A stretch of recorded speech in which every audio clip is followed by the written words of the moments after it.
고요한 마음으로 주님의 음성을 듣는 법 분주하고 소란스러운 일상 속에서 잠시 모든 것을 멈추고 진정한 평화를 갈망해 본 적 있으신가요? 수많은 생각과 감정의 파도가 쉴 새 없이 몰아치는 우리 마음 속에서 어떻게 하면 영원하고 변치 않는 주님의 음성을 들을 수 있을까요? 오늘 우리는 그 깊은 고요함으로 들어가는 여정을 함께 떠나보려 합니다. 이 은총의 말씀을 사랑하는 이들과 함께 나누는 것은 우리에게 주어진 작은 복음 선포의 기회가 될 것입니다. 여러분의 좋아요와 구독은 저희에게 큰 힘이 되며 이 말씀을 듣는 모든 분들 위해 주님의 축복이 가득하기를 기도합니다. 모든 영적 여정의 첫걸음은 바로 숨에서 시작됩니다. 깊은 묵상과 기도로 나아가기 위한 첫 번째 조건은 우리의 호흡을 가다듬는 것입니다. 가장 쉬운 방법은 이것입니다. 천천히 숨을 들이마시고 잠시 참았다가 다시 천천히 내뱉는 것입니다. 이것을 반복하다 보면 놀랍게도 들끓던 마음이 차분히 가라앉는 것을 느끼게 됩니다.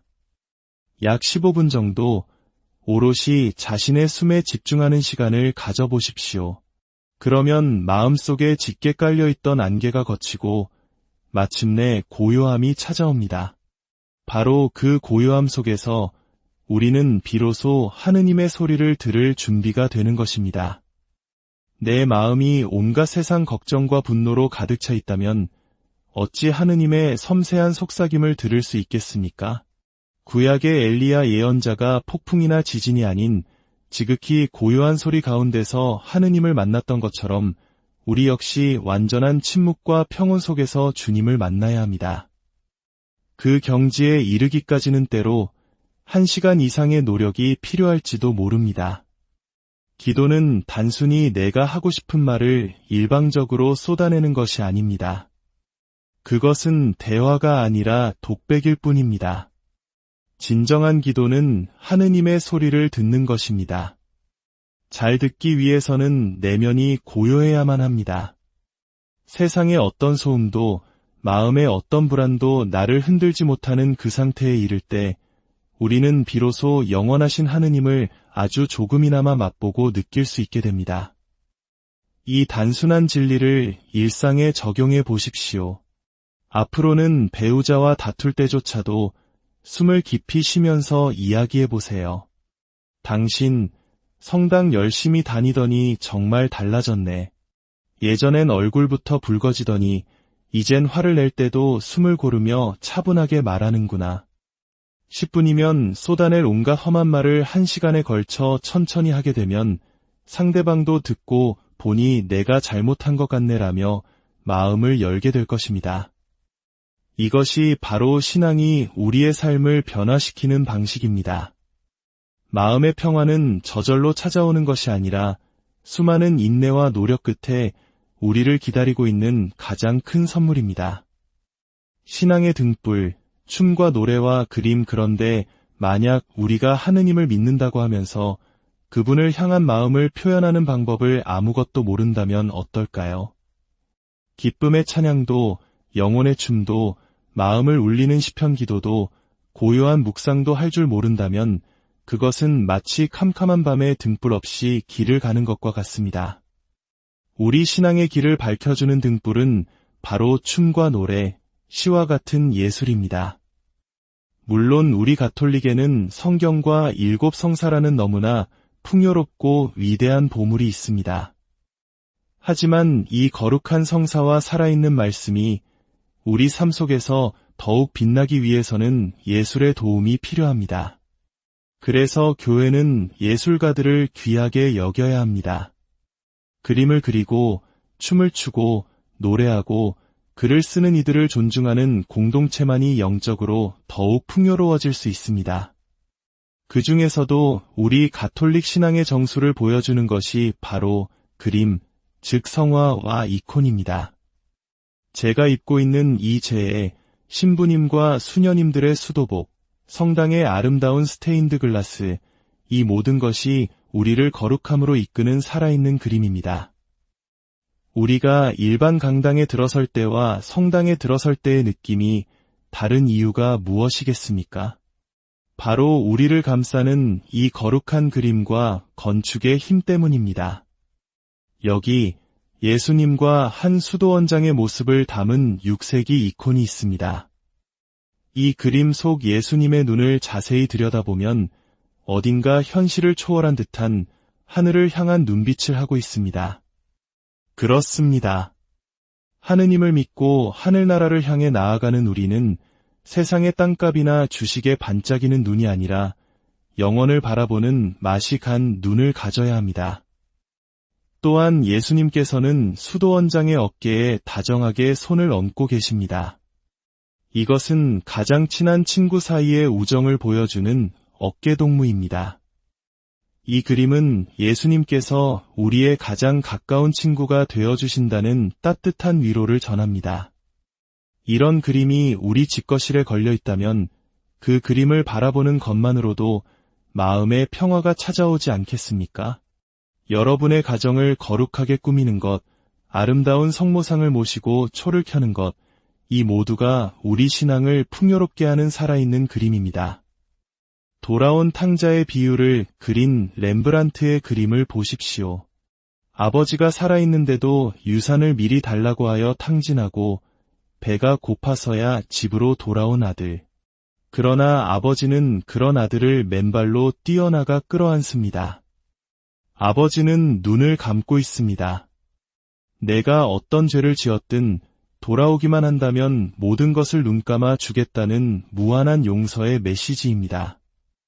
아버지의 두 손은 하나는 강인한 남성의 손, 다른 하나는 부드러운 여성의 손으로 그려져 하느님의 자비가 아버지의 강인함과 어머니의 따뜻함을 모두 품고 있음을 보여줍니다.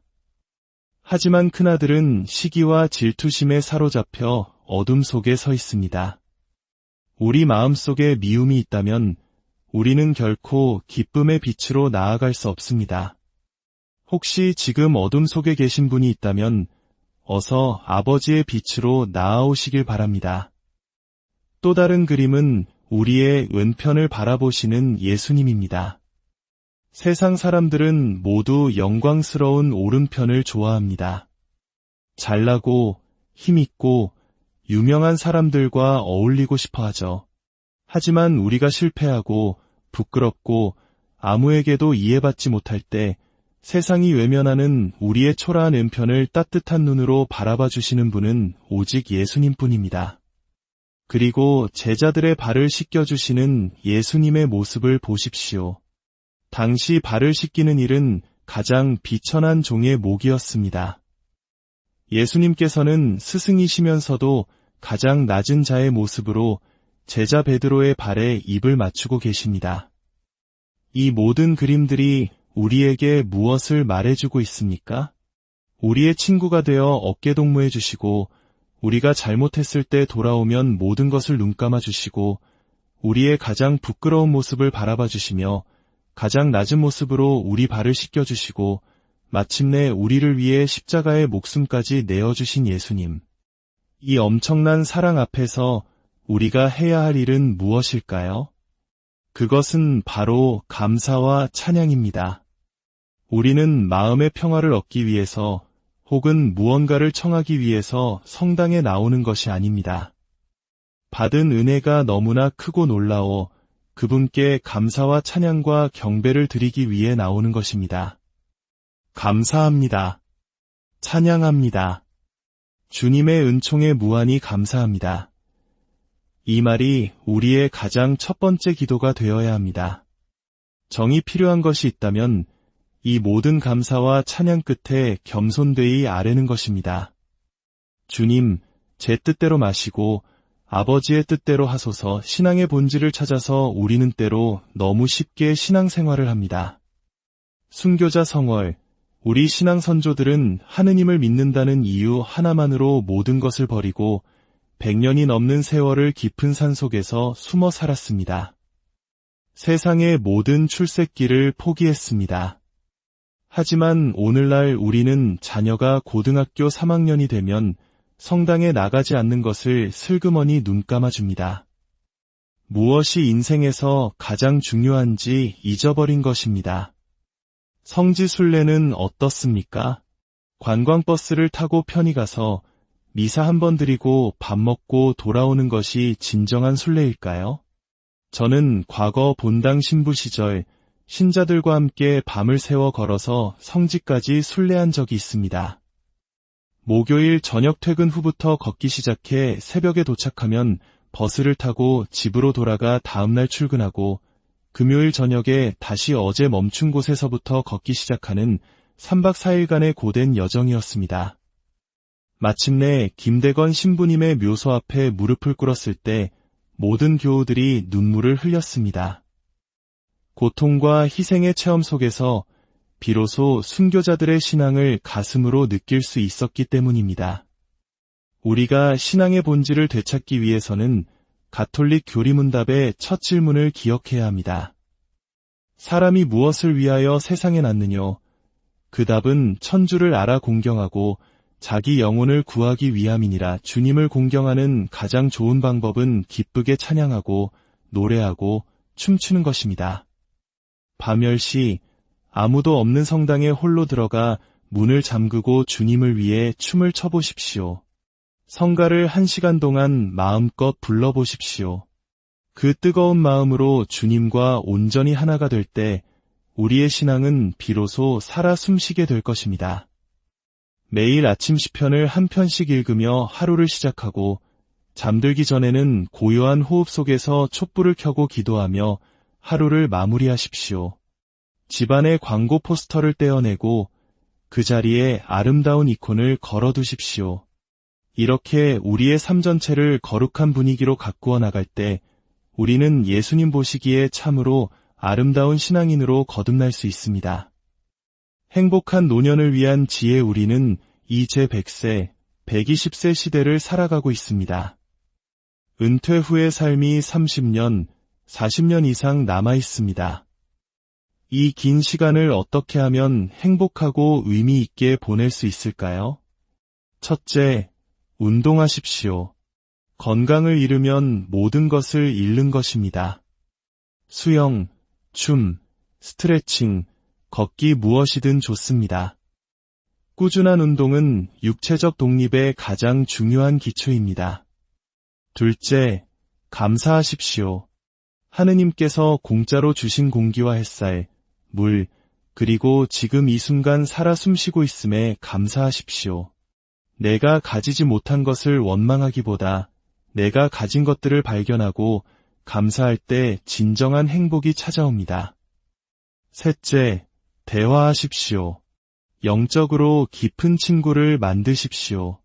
내 인생을 위해 기꺼이 밥 한 끼를 사주면서라도 마음을 나눌 수 있는 사람들과의 관계에 투자하십시오. 넷째, 공부하십시오. 50세부터 100세까지의 삶을 살아가려면 다시 공부해야 합니다. 배움은 우리의 뇌를 젊게 유지하고 삶의 동기를 부여합니다. 다섯째, TV 시청을 반으로 줄이십시오. 현대의 우상은 텔레비전입니다. TV를 끄면 책 읽을 시간, 친구와 대화할 시간, 운동할 시간이 생깁니다. 여섯째, 굳건한 신앙생활을 하십시오. 세상의 것은 영원한 행복을 주지 못합니다. 오직 하느님께 의지할 때 우리는 흔들리지 않는 마음의 평화를 누릴 수 있습니다. 일곱째, 웃으십시오. 웃음은 우리 삶의 가장 큰 활력소입니다. 웃을 때 우리 몸과 마음은 젊어집니다. 일부러라도 웃는 연습을 하십시오. 여덟째, 자기 자신에게 친절하십시오. 나 자신을 귀하게 여겨야 남들도 나를 귀하게 여깁니다.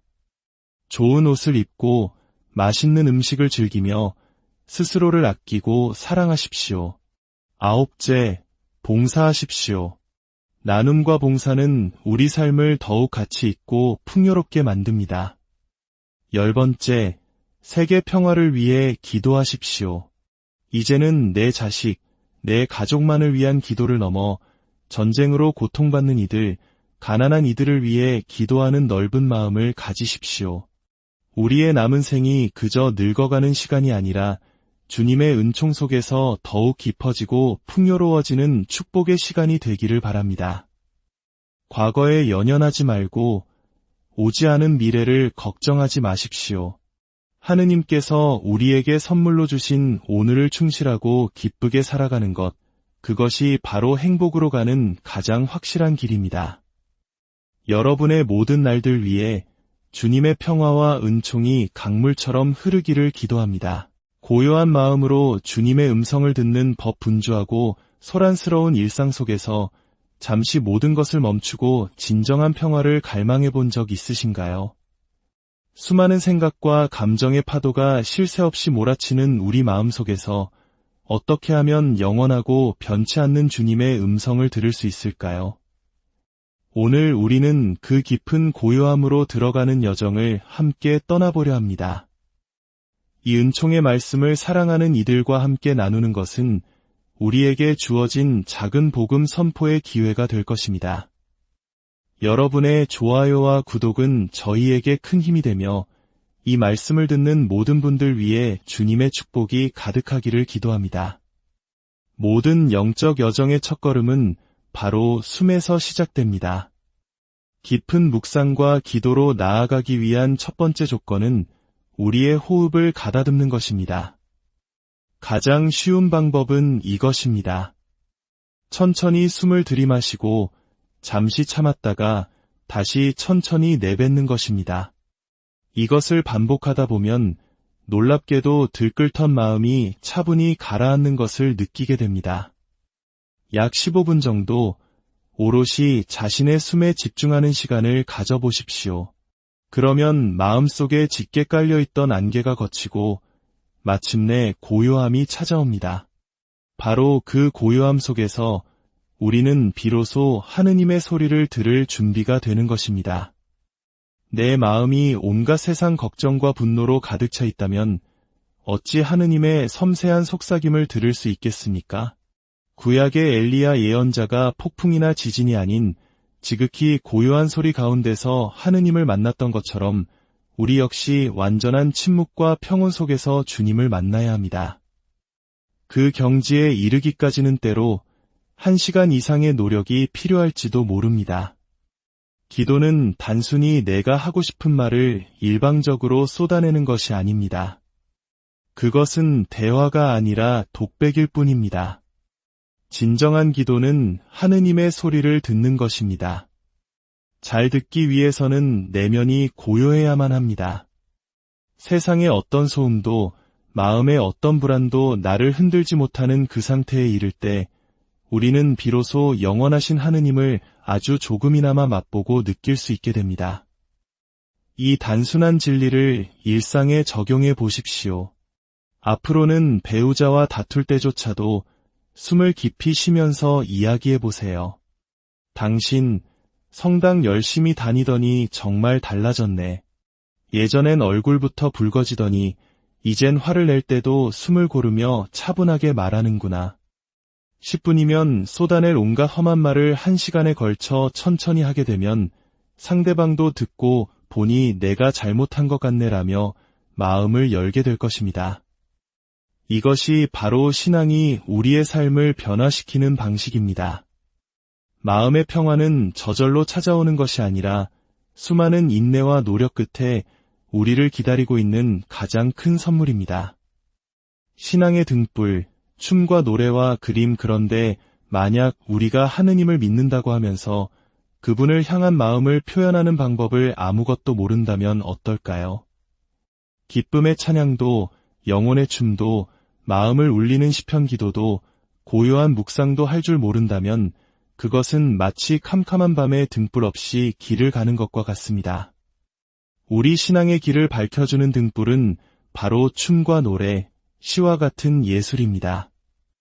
물론 우리 가톨릭에는 성경과 7 성사라는 너무나 풍요롭고 위대한 보물이 있습니다. 하지만 이 거룩한 성사와 살아있는 말씀이 우리 삶 속에서 더욱 빛나기 위해서는 예술의 도움이 필요합니다. 그래서 교회는 예술가들을 귀하게 여겨야 합니다. 그림을 그리고 춤을 추고 노래하고 글을 쓰는 이들을 존중하는 공동체만이 영적으로 더욱 풍요로워질 수 있습니다. 그 중에서도 우리 가톨릭 신앙의 정수를 보여주는 것이 바로 그림, 즉 성화와 이콘입니다.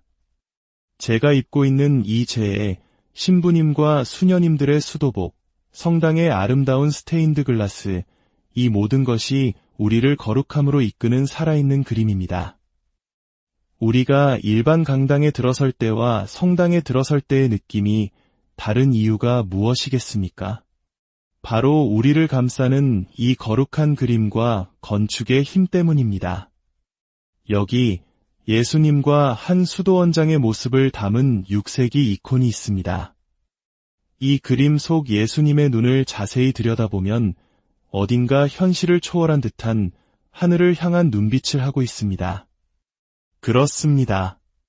하느님을 믿고 하늘나라를 향해 나아가는 우리는 세상의 땅값이나 주식에 반짝이는 눈이 아니라 영원을 바라보는 맛이 간 눈을 가져야 합니다. 또한 예수님께서는 수도원장의 어깨에 다정하게 손을 얹고 계십니다. 이것은 가장 친한 친구 사이의 우정을 보여주는 어깨동무입니다. 이 그림은 예수님께서 우리의 가장 가까운 친구가 되어주신다는 따뜻한 위로를 전합니다. 이런 그림이 우리 집거실에 걸려 있다면 그 그림을 바라보는 것만으로도 마음의 평화가 찾아오지 않겠습니까? 여러분의 가정을 거룩하게 꾸미는 것, 아름다운 성모상을 모시고 초를 켜는 것, 이 모두가 우리 신앙을 풍요롭게 하는 살아있는 그림입니다. 돌아온 탕자의 비유를 그린 렘브란트의 그림을 보십시오. 아버지가 살아있는데도 유산을 미리 달라고 하여 탕진하고 배가 고파서야 집으로 돌아온 아들. 그러나 아버지는 그런 아들을 맨발로 뛰어나가 끌어안습니다. 아버지는 눈을 감고 있습니다. 내가 어떤 죄를 지었든 돌아오기만 한다면 모든 것을 눈감아 주겠다는 무한한 용서의 메시지입니다. 아버지의 두 손은 하나는 강인한 남성의 손, 다른 하나는 부드러운 여성의 손으로 그려져 하느님의 자비가 아버지의 강인함과 어머니의 따뜻함을 모두 품고 있음을 보여줍니다. 하지만 큰아들은 시기와 질투심에 사로잡혀 어둠 속에 서 있습니다. 우리 마음속에 미움이 있다면 우리는 결코 기쁨의 빛으로 나아갈 수 없습니다. 혹시 지금 어둠 속에 계신 분이 있다면 어서 아버지의 빛으로 나아오시길 바랍니다. 또 다른 그림은 우리의 왼편을 바라보시는 예수님입니다. 세상 사람들은 모두 영광스러운 오른편을 좋아합니다. 잘나고 힘있고 유명한 사람들과 어울리고 싶어 하죠. 하지만 우리가 실패하고 부끄럽고 아무에게도 이해받지 못할 때 세상이 외면하는 우리의 초라한 왼편을 따뜻한 눈으로 바라봐 주시는 분은 오직 예수님뿐입니다. 그리고 제자들의 발을 씻겨주시는 예수님의 모습을 보십시오. 당시 발을 씻기는 일은 가장 비천한 종의 몫이었습니다. 예수님께서는 스승이시면서도 가장 낮은 자의 모습으로 제자 베드로의 발에 입을 맞추고 계십니다. 이 모든 그림들이 우리에게 무엇을 말해주고 있습니까? 우리의 친구가 되어 어깨동무해 주시고 우리가 잘못했을 때 돌아오면 모든 것을 눈감아 주시고 우리의 가장 부끄러운 모습을 바라봐 주시며 가장 낮은 모습으로 우리 발을 씻겨 주시고 마침내 우리를 위해 십자가의 목숨까지 내어주신 예수님.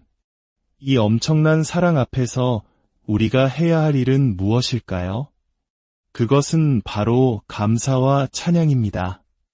우리는 마음의 평화를 얻기 위해서 혹은 무언가를 청하기 위해서 성당에 나오는 것이 아닙니다. 받은 은혜가 너무나 크고 놀라워 그분께 감사와 찬양과 경배를 드리기 위해 나오는 것입니다. 감사합니다. 찬양합니다. 주님의 은총에 무한히 감사합니다. 이 말이 우리의 가장 첫 번째 기도가 되어야 합니다. 정이 필요한 것이 있다면 이 모든 감사와 찬양 끝에 겸손되이 아뢰는 것입니다. 주님, 제 뜻대로 마시고 아버지의 뜻대로 하소서. 신앙의 본질을 찾아서 우리는 때로 너무 쉽게 신앙생활을 합니다. 순교자 성월. 우리 신앙 선조들은 하느님을 믿는다는 이유 하나만으로 모든 것을 버리고 100년이 넘는 세월을 깊은 산 속에서 숨어 살았습니다. 세상의 모든 출세길을 포기했습니다. 하지만 오늘날 우리는 자녀가 고등학교 3학년이 되면 성당에 나가지 않는 것을 슬그머니 눈 감아줍니다. 무엇이 인생에서 가장 중요한지 잊어버린 것입니다. 성지순례는 어떻습니까?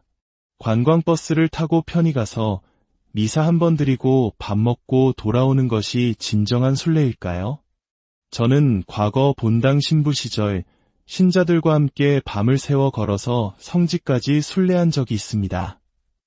목요일 저녁 퇴근 후부터 걷기 시작해 새벽에 도착하면 버스를 타고 집으로 돌아가 다음날 출근하고 금요일 저녁에 다시 어제 멈춘 곳에서부터 걷기 시작하는 3박 4일간의 고된 여정이었습니다.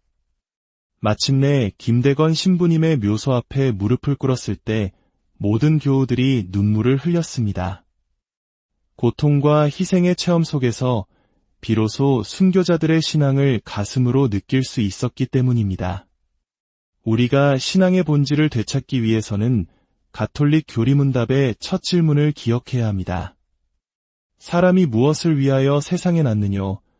그 답은 천주를 알아 공경하고 자기 영혼을 구하기 위함이니라. 주님을 공경하는 가장 좋은 방법은 기쁘게 찬양하고 노래하고 춤추는 것입니다. 밤 10시 아무도 없는 성당에 홀로 들어가 문을 잠그고 주님을 위해 춤을 춰보십시오. 성가를 1시간 동안 마음껏 불러보십시오. 그 뜨거운 마음으로 주님과 온전히 하나가 될 때 우리의 신앙은 비로소 살아 숨쉬게 될 것입니다. 매일 아침 시편을 한 편씩 읽으며 하루를 시작하고 잠들기 전에는 고요한 호흡 속에서 촛불을 켜고 기도하며 하루를 마무리하십시오.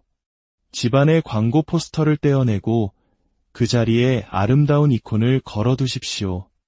이렇게 우리의 삶 전체를 거룩한 분위기로 가꾸어 나갈 때 우리는 예수님 보시기에 참으로 아름다운 신앙인으로 거듭날 수 있습니다. 행복한 노년을 위한 지혜. 우리는 이제 100세, 120세 시대를 살아가고 있습니다. 은퇴 후의 삶이 30년, 40년 이상 남아 있습니다. 이 긴 시간을 어떻게 하면 행복하고 의미 있게 보낼 수 있을까요? 첫째, 운동하십시오. 건강을 잃으면 모든 것을 잃는 것입니다. 수영, 춤, 스트레칭, 걷기 무엇이든 좋습니다. 꾸준한 운동은 육체적 독립의 가장 중요한 기초입니다. 둘째, 감사하십시오. 하느님께서 공짜로 주신 공기와 햇살, 물, 그리고 지금 이 순간 살아 숨쉬고 있음에 감사하십시오. 내가 가지지 못한 것을 원망하기보다 내가 가진 것들을 발견하고 감사할 때 진정한 행복이 찾아옵니다. 셋째, 대화하십시오. 영적으로 깊은 친구를 만드십시오. 내 인생을 위해 기꺼이 밥 한 끼를 사주면서라도 마음을 나눌 수 있는 사람들과의 관계에 투자하십시오. 넷째, 공부하십시오. 50세부터 100세까지의 삶을 살아가려면 다시 공부해야 합니다. 배움은 우리의 뇌를 젊게 유지하고 삶의 동기를 부여합니다. 다섯째, TV 시청을 반으로 줄이십시오. 현대의 우상은 텔레비전입니다.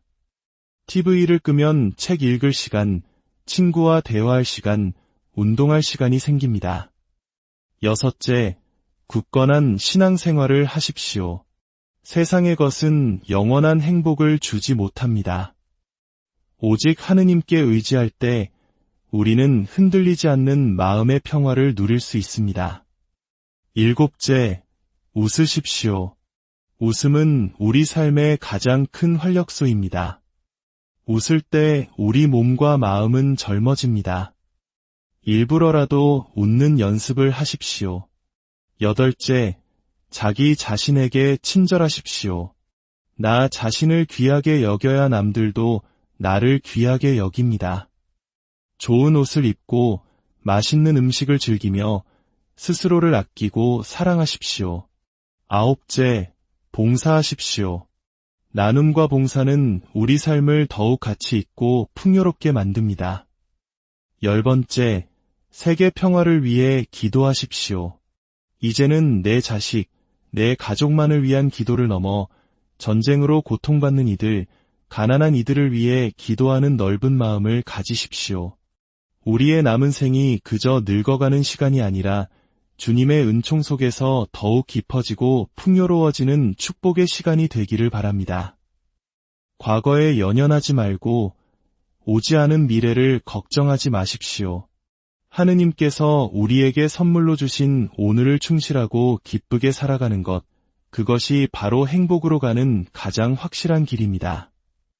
여러분의 모든 날들 위해 주님의 평화와 은총이 강물처럼 흐르기를 기도합니다. 고요한 마음으로 주님의 음성을 듣는 법 분주하고 소란스러운 일상 속에서 잠시 모든 것을 멈추고 진정한 평화를 갈망해 본 적 있으신가요? 수많은 생각과 감정의 파도가 쉴 새 없이 몰아치는 우리 마음 속에서 어떻게 하면 영원하고 변치 않는 주님의 음성을 들을 수 있을까요? 오늘 우리는 그 깊은 고요함으로 들어가는 여정을 함께 떠나보려 합니다. 이 은총의 말씀을 사랑하는 이들과 함께 나누는 것은 우리에게 주어진 작은 복음 선포의 기회가 될 것입니다.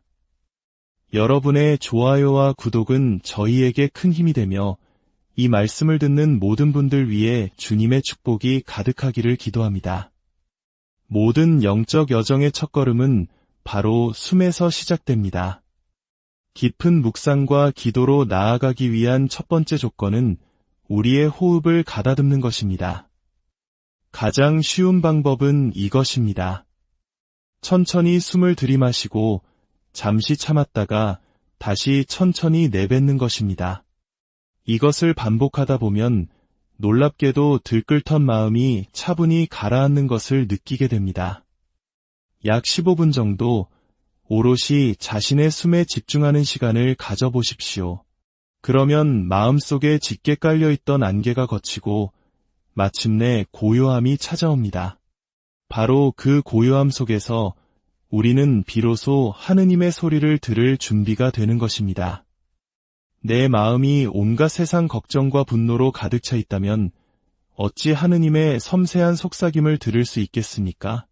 구약의 엘리야 예언자가 폭풍이나 지진이 아닌 지극히 고요한 소리 가운데서 하느님을 만났던 것처럼 우리 역시 완전한 침묵과 평온 속에서 주님을 만나야 합니다.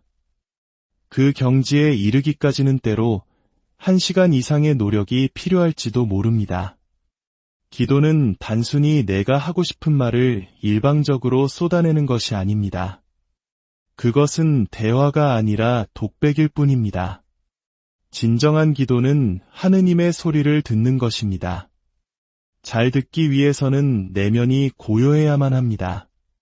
세상의 어떤 소음도 마음의 어떤 불안도 나를 흔들지 못하는 그 상태에 이를 때 우리는 비로소 영원하신 하느님을 아주 조금이나마 맛보고 느낄 수 있게 됩니다. 이 단순한 진리를 일상에 적용해 보십시오. 앞으로는 배우자와 다툴 때조차도 숨을 깊이 쉬면서 이야기해 보세요. 당신, 성당 열심히 다니더니 정말 달라졌네. 예전엔 얼굴부터 붉어지더니 이젠 화를 낼 때도 숨을 고르며 차분하게 말하는구나. 10분이면 쏟아낼 온갖 험한 말을 1시간에 걸쳐 천천히 하게 되면 상대방도 듣고 보니 내가 잘못한 것 같네라며 마음을 열게 될 것입니다. 이것이 바로 신앙이 우리의 삶을 변화시키는 방식입니다. 마음의 평화는 저절로 찾아오는 것이 아니라 수많은 인내와 노력 끝에 우리를 기다리고 있는 가장 큰 선물입니다.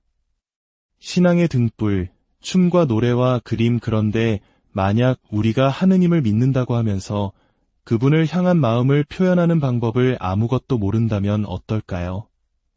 기쁨의 찬양도, 영혼의 춤도, 마음을 울리는 시편 기도도, 고요한 묵상도 할 줄 모른다면 그것은 마치 캄캄한 밤에 등불 없이 길을 가는 것과 같습니다. 우리 신앙의 길을 밝혀주는 등불은 바로 춤과 노래, 시와 같은 예술입니다. 물론 우리 가톨릭에는 성경과 일곱 성사라는 너무나 풍요롭고 위대한 보물이 있습니다. 하지만 이 거룩한 성사와 살아있는 말씀이 우리 삶 속에서 더욱 빛나기 위해서는 예술의 도움이 필요합니다. 그래서 교회는 예술가들을 귀하게 여겨야 합니다. 그림을 그리고 춤을 추고 노래하고 글을 쓰는 이들을 존중하는 공동체만이 영적으로 더욱 풍요로워질 수 있습니다. 그 중에서도 우리 가톨릭 신앙의 정수를 보여주는 것이 바로 그림, 즉 성화와 이콘입니다. 제가 입고 있는 이 제에 신부님과 수녀님들의 수도복, 성당의 아름다운 스테인드 글라스, 이 모든 것이 우리를 거룩함으로 이끄는 살아있는 그림입니다. 우리가 일반 강당에 들어설 때와 성당에 들어설 때의 느낌이 다른 이유가 무엇이겠습니까? 바로 우리를 감싸는 이 거룩한 그림과 건축의 힘 때문입니다. 여기 예수님과 한 수도원장의 모습을 담은 6세기 이콘이 있습니다. 이 그림 속 예수님의 눈을 자세히 들여다보면 어딘가 현실을 초월한 듯한 하늘을 향한 눈빛을 하고 있습니다. 그렇습니다. 하느님을 믿고 하늘나라를 향해 나아가는 우리는 세상의 땅값이나 주식에 반짝이는 눈이 아니라 영원을 바라보는 맛이 간 눈을 가져야 합니다. 또한 예수님께서는 수도원장의 어깨에 다정하게 손을 얹고 계십니다. 이것은 가장 친한 친구 사이의 우정을 보여주는 어깨동무입니다. 이 그림은 예수님께서 우리의 가장 가까운 친구가 되어주신다는 따뜻한 위로를 전합니다. 이런 그림이 우리 집거실에 걸려 있다면 그 그림을 바라보는 것만으로도 마음의 평화가 찾아오지 않겠습니까? 여러분의 가정을 거룩하게 꾸미는 것, 아름다운 성모상을 모시고 초를 켜는 것, 이 모두가 우리 신앙을 풍요롭게 하는 살아있는 그림입니다. 돌아온 탕자의 비유를 그린 렘브란트의 그림을 보십시오. 아버지가 살아있는데도 유산을 미리 달라고 하여 탕진하고 배가 고파서야 집으로 돌아온 아들. 그러나 아버지는 그런 아들을 맨발로 뛰어나가 끌어안습니다. 아버지는 눈을 감고 있습니다. 내가 어떤 죄를 지었든 돌아오기만 한다면 모든 것을 눈감아 주겠다는 무한한 용서의 메시지입니다. 아버지의 두 손은 하나는 강인한 남성의 손, 다른 하나는 부드러운 여성의 손으로 그려져 하느님의 자비가 아버지의 강인함과 어머니의 따뜻함을 모두 품고 있음을 보여줍니다. 하지만 큰아들은 시기와 질투심에 사로잡혀 어둠 속에 서 있습니다. 우리 마음속에 미움이 있다면 우리는 결코 기쁨의 빛으로 나아갈 수 없습니다. 혹시 지금 어둠 속에 계신 분이 있다면 어서 아버지의 빛으로 나아오시길 바랍니다. 또 다른 그림은 우리의 왼편을 바라보시는 예수님입니다. 세상 사람들은 모두 영광스러운 오른편을 좋아합니다. 잘나고 힘있고 유명한 사람들과 어울리고 싶어 하죠. 하지만 우리가 실패하고 부끄럽고 아무에게도 이해받지 못할 때 세상이 외면하는 우리의 초라한 왼편을 따뜻한 눈으로 바라봐 주시는 분은 오직 예수님뿐입니다. 그리고 제자들의 발을 씻겨주시는 예수님의 모습을 보십시오. 당시 발을 씻기는 일은 가장 비천한 종의 몫이었습니다. 예수님께서는 스승이시면서도 가장 낮은 자의 모습으로 제자 베드로의 발에 입을 맞추고 계십니다. 이 모든 그림들이 우리에게 무엇을 말해주고 있습니까? 우리의 친구가 되어 어깨동무해 주시고 우리가 잘못했을 때 돌아오면 모든 것을 눈감아 주시고 우리의 가장 부끄러운 모습을 바라봐 주시며 가장 낮은 모습으로 우리 발을 씻겨 주시고 마침내 우리를 위해 십자가의 목숨까지 내어주신 예수님. 이 엄청난 사랑 앞에서 우리가 해야 할 일은 무엇일까요? 그것은 바로 감사와 찬양입니다. 우리는 마음의 평화를 얻기 위해서 혹은 무언가를 청하기 위해서 성당에 나오는 것이 아닙니다. 받은 은혜가 너무나 크고 놀라워 그분께 감사와 찬양과 경배를 드리기 위해 나오는 것입니다. 감사합니다. 찬양합니다. 주님의 은총에 무한히 감사합니다. 이 말이 우리의 가장 첫 번째 기도가 되어야 합니다. 정이 필요한 것이 있다면 이 모든 감사와 찬양 끝에 겸손되이 아뢰는 것입니다. 주님, 제 뜻대로 마시고 아버지의 뜻대로 하소서. 신앙의 본질을 찾아서 우리는 때로 너무 쉽게 신앙생활을 합니다. 순교자 성월, 우리 신앙 선조들은 하느님을 믿는다는 이유 하나만으로 모든 것을 버리고 100년이 넘는 세월을 깊은 산 속에서 숨어 살았습니다. 세상의 모든 출세길을 포기했습니다. 하지만 오늘날 우리는 자녀가 고등학교 3학년이 되면 성당에 나가지 않는 것을 슬그머니 눈감아줍니다. 무엇이 인생에서 가장 중요한지 잊어버린 것입니다. 성지순례는 어떻습니까? 관광버스를 타고 편히 가서 미사 한 번 드리고 밥 먹고 돌아오는 것이 진정한 순례일까요? 저는 과거 본당 신부 시절 신자들과 함께 밤을 새워 걸어서 성지까지 순례한 적이 있습니다. 목요일 저녁 퇴근 후부터 걷기 시작해 새벽에 도착하면 버스를 타고 집으로 돌아가 다음날 출근하고 금요일 저녁에 다시 어제 멈춘 곳에서부터 걷기 시작하는 3박 4일간의 고된 여정이었습니다. 마침내 김대건 신부님의 묘소 앞에 무릎을 꿇었을 때 모든 교우들이 눈물을 흘렸습니다. 고통과 희생의 체험 속에서 비로소 순교자들의 신앙을 가슴으로 느낄 수 있었기 때문입니다. 우리가 신앙의 본질을 되찾기 위해서는 가톨릭 교리문답의 첫 질문을 기억해야 합니다. 사람이 무엇을 위하여 세상에 났느뇨? 그 답은 천주를 알아 공경하고 자기 영혼을 구하기 위함이니라. 주님을 공경하는 가장 좋은 방법은 기쁘게 찬양하고 노래하고 춤추는 것입니다. 밤 10시 아무도 없는 성당에 홀로 들어가 문을 잠그고 주님을 위해 춤을 춰보십시오. 성가를 1시간 동안 마음껏 불러보십시오. 그 뜨거운 마음으로 주님과 온전히 하나가 될 때 우리의 신앙은 비로소 살아 숨쉬게 될 것입니다. 매일 아침 시편을 한 편씩 읽으며 하루를 시작하고 잠들기 전에는 고요한 호흡 속에서 촛불을 켜고 기도하며 하루를 마무리하십시오. 집안의 광고 포스터를 떼어내고 그 자리에 아름다운 이콘을 걸어두십시오. 이렇게 우리의 삶 전체를 거룩한 분위기로 가꾸어 나갈 때 우리는 예수님 보시기에 참으로 아름다운 신앙인으로 거듭날 수 있습니다.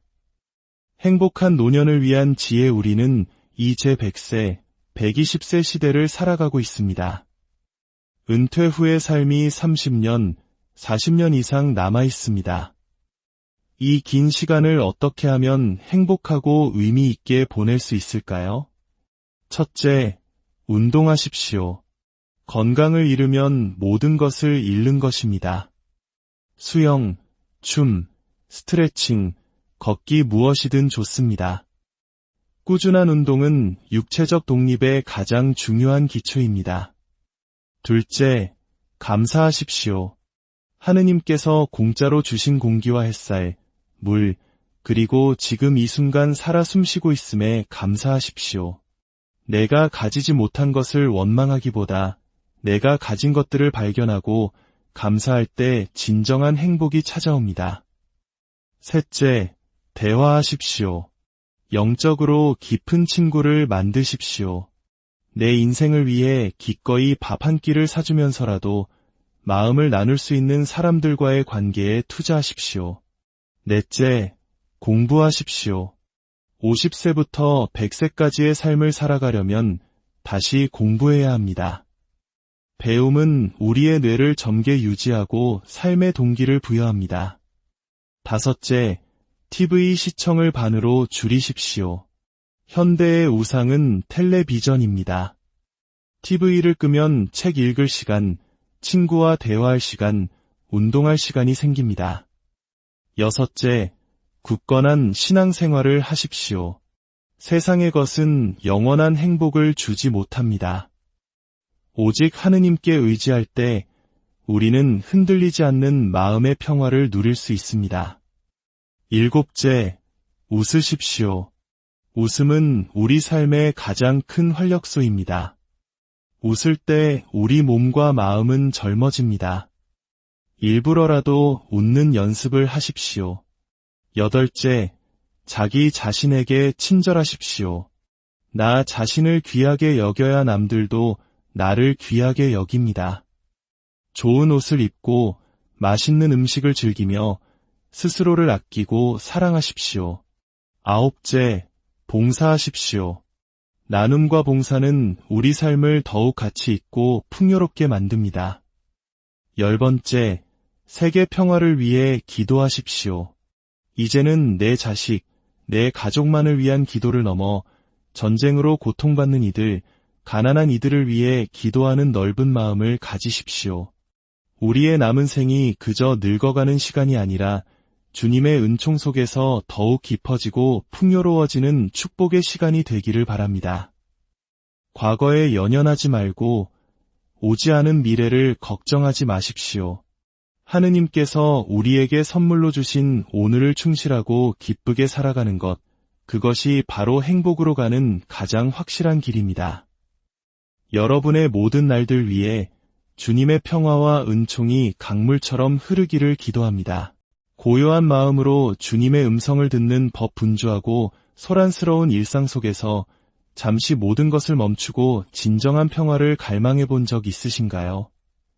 수많은 생각과 감정의 파도가 쉴 새 없이 몰아치는 우리 마음 속에서 어떻게 하면 영원하고 변치 않는 주님의 음성을 들을 수 있을까요? 오늘 우리는 그 깊은 고요함으로 들어가는 여정을 함께 떠나보려 합니다. 이 은총의 말씀을 사랑하는 이들과 함께 나누는 것은 우리에게 주어진 작은 복음 선포의 기회가 될 것입니다. 여러분의 좋아요와 구독은 저희에게 큰 힘이 되며 이 말씀을 듣는 모든 분들 위해 주님의 축복이 가득하기를 기도합니다. 모든 영적 여정의 첫걸음은 바로 숨에서 시작됩니다. 깊은 묵상과 기도로 나아가기 위한 첫 번째 조건은 우리의 호흡을 가다듬는 것입니다. 가장 쉬운 방법은 이것입니다. 천천히 숨을 들이마시고 잠시 참았다가 다시 천천히 내뱉는 것입니다. 이것을 반복하다 보면 놀랍게도 들끓던 마음이 차분히 가라앉는 것을 느끼게 됩니다. 약 15분 정도 오롯이 자신의 숨에 집중하는 시간을 가져보십시오. 그러면 마음속에 짙게 깔려있던 안개가 걷히고 마침내 고요함이 찾아옵니다.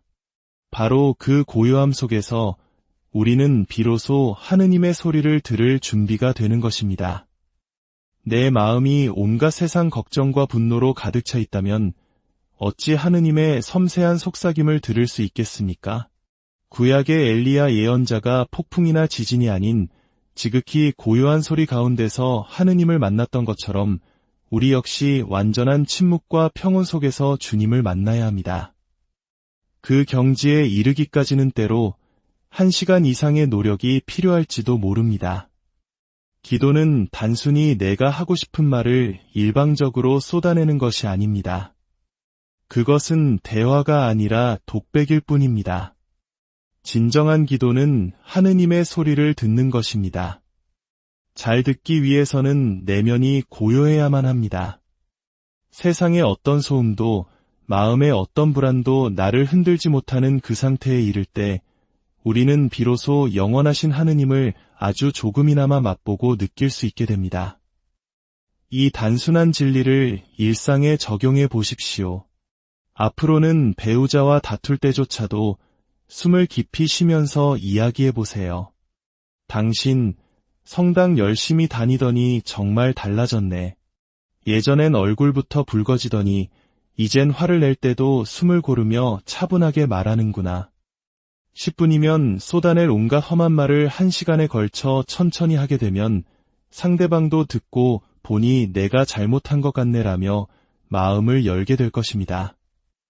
이것이 바로 신앙이 우리의 삶을 변화시키는 방식입니다. 마음의 평화는 저절로 찾아오는 것이 아니라 수많은 인내와 노력 끝에 우리를 기다리고 있는 가장 큰 선물입니다. 신앙의 등불, 춤과 노래와 그림, 그런데 만약 우리가 하느님을 믿는다고 하면서 그분을 향한 마음을 표현하는 방법을 아무것도 모른다면 어떨까요? 기쁨의 찬양도, 영혼의 춤도, 마음을 울리는 시편 기도도, 고요한 묵상도 할 줄 모른다면 그것은 마치 캄캄한 밤에 등불 없이 길을 가는 것과 같습니다. 우리 신앙의 길을 밝혀주는 등불은 바로 춤과 노래, 시와 같은 예술입니다. 물론 우리 가톨릭에는 성경과 7 성사라는 너무나 풍요롭고 위대한 보물이 있습니다. 하지만 이 거룩한 성사와 살아있는 말씀이 우리 삶 속에서 더욱 빛나기 위해서는 예술의 도움이 필요합니다. 그래서 교회는 예술가들을 귀하게 여겨야 합니다. 그림을 그리고 춤을 추고 노래하고 글을 쓰는 이들을 존중하는 공동체만이 영적으로 더욱 풍요로워질 수 있습니다. 그 중에서도 우리 가톨릭 신앙의 정수를 보여주는 것이 바로 그림, 즉 성화와 이콘입니다. 제가 입고 있는 이 제에 신부님과 수녀님들의 수도복, 성당의 아름다운 스테인드 글라스, 이 모든 것이 우리를 거룩함으로 이끄는 살아있는 그림입니다. 우리가 일반 강당에 들어설 때와 성당에 들어설 때의 느낌이 다른 이유가 무엇이겠습니까? 바로 우리를 감싸는 이 거룩한 그림과 건축의 힘 때문입니다. 여기 예수님과 한 수도원장의 모습을 담은 6세기 이콘이 있습니다. 이 그림 속 예수님의 눈을 자세히 들여다보면 어딘가 현실을 초월한 듯한 하늘을 향한 눈빛을 하고 있습니다. 그렇습니다. 하느님을 믿고 하늘나라를 향해 나아가는 우리는 세상의 땅값이나 주식에 반짝이는 눈이 아니라 영원을 바라보는 맛이 간 눈을 가져야 합니다. 또한 예수님께서는 수도원장의 어깨에 다정하게 손을 얹고 계십니다. 이것은 가장 친한 친구 사이의 우정을 보여주는 어깨동무입니다. 이 그림은 예수님께서 우리의 가장 가까운 친구가 되어주신다는 따뜻한 위로를 전합니다. 이런 그림이 우리 집거실에 걸려 있다면 그 그림을 바라보는 것만으로도 마음의 평화가 찾아오지 않겠습니까? 여러분의 가정을 거룩하게 꾸미는 것, 아름다운 성모상을 모시고 초를 켜는 것, 이 모두가 우리 신앙을 풍요롭게 하는 살아있는 그림입니다. 돌아온 탕자의 비유를 그린 렘브란트의 그림을 보십시오. 아버지가 살아있는데도 유산을 미리 달라고 하여 탕진하고 배가 고파서야 집으로 돌아온 아들. 그러나 아버지는 그런 아들을 맨발로 뛰어나가 끌어안습니다. 아버지는 눈을 감고 있습니다. 내가 어떤 죄를 지었든 돌아오기만 한다면 모든 것을 눈감아 주겠다는 무한한 용서의 메시지입니다. 아버지의 두 손은 하나는 강인한 남성의 손, 다른 하나는 부드러운 여성의 손으로 그려져 하느님의 자비가 아버지의 강인함과 어머니의 따뜻함을 모두 품고 있음을 보여줍니다. 하지만 큰아들은 시기와 질투심에 사로잡혀 어둠 속에 서 있습니다. 우리 마음속에 미움이 있다면 우리는 결코 기쁨의 빛으로 나아갈 수 없습니다. 혹시 지금 어둠 속에 계신 분이 있다면 어서 아버지의 빛으로 나아오시길 바랍니다. 또 다른 그림은 우리의 왼편을 바라보시는 예수님입니다. 세상 사람들은 모두 영광스러운 오른편을 좋아합니다. 잘나고 힘있고 유명한 사람들과 어울리고 싶어 하죠. 하지만 우리가 실패하고 부끄럽고 아무에게도 이해받지 못할 때 세상이 외면하는 우리의 초라한 왼편을 따뜻한 눈으로 바라봐 주시는 분은 오직 예수님뿐입니다. 그리고 제자들의 발을 씻겨주시는 예수님의 모습을 보십시오. 당시 발을 씻기는 일은 가장 비천한 종의 몫이었습니다. 예수님께서는 스승이시면서도 가장 낮은 자의 모습으로 제자 베드로의 발에 입을 맞추고 계십니다. 이 모든 그림들이 우리에게 무엇을 말해주고 있습니까? 우리의 친구가 되어 어깨동무해 주시고, 우리가 잘못했을 때 돌아오면 모든 것을 눈감아 주시고, 우리의 가장 부끄러운 모습을 바라봐 주시며, 가장 낮은 모습으로 우리 발을 씻겨 주시고, 마침내 우리를 위해 십자가의 목숨까지 내어주신 예수님.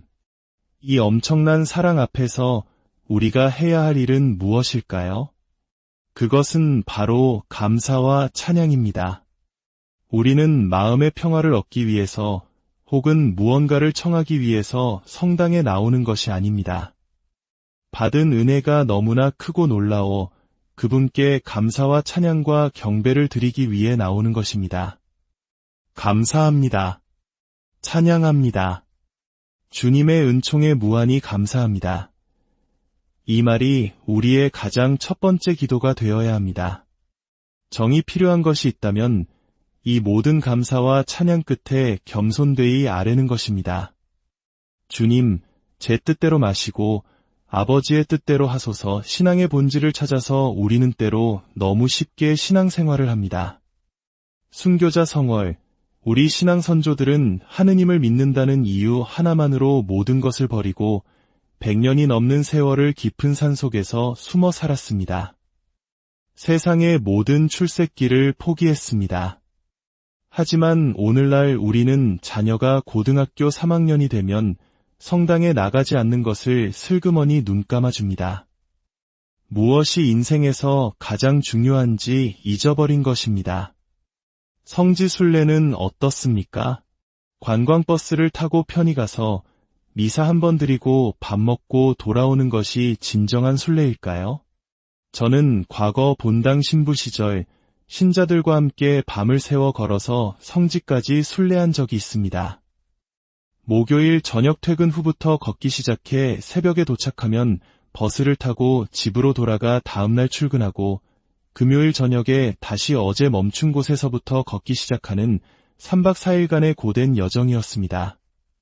마침내 김대건 신부님의 묘소 앞에 무릎을 꿇었을 때 모든 교우들이 눈물을 흘렸습니다. 고통과 희생의 체험 속에서 비로소 순교자들의 신앙을 가슴으로 느낄 수 있었기 때문입니다. 우리가 신앙의 본질을 되찾기 위해서는 가톨릭 교리문답의 첫 질문을 기억해야 합니다.